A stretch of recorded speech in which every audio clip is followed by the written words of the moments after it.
공직자 등의 땅 투기 의혹을 수사하고 있는 경찰이 LH 직원 강모 씨와 전해철 행정안전부 장관의 전 보좌관에 대해서 구속영장을 신청했습니다. 의혹이 불거진 더불어민주당 양향자 양이원영 의원에 대해선 혐의가 없는 것으로 보고 불입건 결정을 내렸습니다. 취재기자 연결합니다. 김다연 기자. 네, 사회부입니다. 정부합동특별수사본부가 출범되고 대대적인 부동산 비리 수사가 시작된 지 2달이 넘었는데요.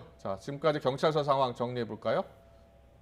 네, 우선 투기 의혹이 가장 먼저 불거진 LH부터 살펴보면요. 경기 남부경찰청은 지난 3월 참여연대 등이 처음 고발한 직원 강모 씨 등 2명에 대해 오늘 오전 구속영장을 신청했다고 밝혔습니다. LH에서 보상 업무를 담당하던 강 씨는 사태 초기부터 주요 피의자 가운데 한 명으로 지목돼 왔습니다. 지난 2017년부터 최근까지 광명 시흥 신도시 안팎 토지를 사들이고 보상을 노린 듯 땅에 나무를 심는 등 정황이 포착돼 지난 3월 19일 첫 소환 조사를 받기도 했는데요. 경찰은 강 씨와 관련한 4개 필지, 부동산 38억 원어치에 대해 기소 전 몰수 보전도 신청했습니다. 전해철 행정안전부 장관의 전 보좌관 A씨에 대해서도 구속영장이 청구됐습니다. A씨는 지난 2019년 신도시 개발 정보를 이용해 아내 명의로 경기도 안산 장상지구의 땅을 사들여 부패 방지법을 위반한 혐의를 받습니다.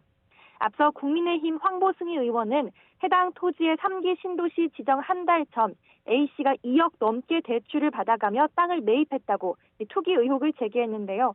경찰은 12억 원 상당의 토지에 대해서도 기소 전 몰수 보전을 신청했습니다. 국회의원의 부동산 비리 수사도 계속되고 있습니다.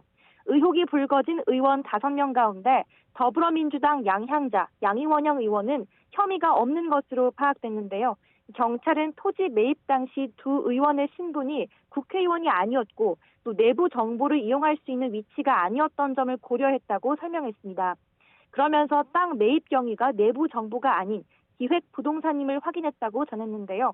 이와 별도로 경찰은 기획부동산이 내부 정보를 활용했을 가능성도 들여다보고 있지만 아직 혐의점이 확인된 것은 없는 것으로 알려졌습니다.